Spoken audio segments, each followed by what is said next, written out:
We're proud to present all the way from the sunny shores of California, the James Dean of Jazz, the Prince of Cool.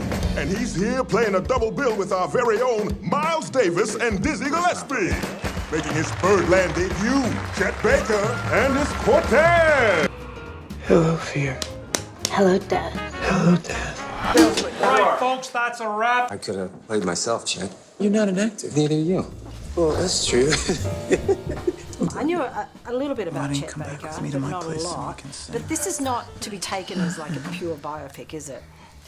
No, I mean, I think part of what struck me as making it worth doing when I first read the script is that it opens with the idea of Chet Baker acting in a movie about his own life, which he had been, Dino De Laurentiis had approached him to act in. And I found that so intriguing because if I could show Chet Baker acting, it would have a different meta meaning, which is that you would see how fraudulent the whole idea of a biopic was, and then maybe you could get at some kind of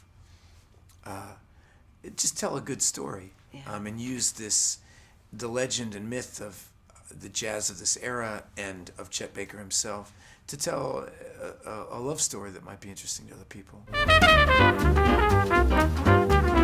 And just to give a little bit of an idea who Chet Baker was, I mean, as we can see by the poster, he was this very cool kind of white guy in a medium that was predominantly African American at the time, Absolutely. wasn't he? You know, I mean, he was, he could be accused like Eminem or Elvis Presley of appropriating, black music and black culture. I think that society did that. It's my opinion is that I think he just loved it. Mm-hmm. I mean, he wasn't. When you listen to this guy talk about Charlie Parker and Miles Davis and what that music meant to him, Dizzy Gillespie, I mean, it just means the world to him. And unfortunately, the culture is such that he started selling records, and Downbeat magazine named him Trumpet of the Year. And the story I love is he apparently kind of indicated to Miles Davis, that when he won Trumpet of the Year, he wanted to write Miles an apology letter, and Miles said, "There's 20 brothers you should apologize to before you even get to me." My funny Valentine, sweet comic Valentine. What was it like for you to transform into Chet? I mean, obviously you had to be very familiar with the horn, and you had to sing as well, because I mean, Chet sang as well. Terrifying.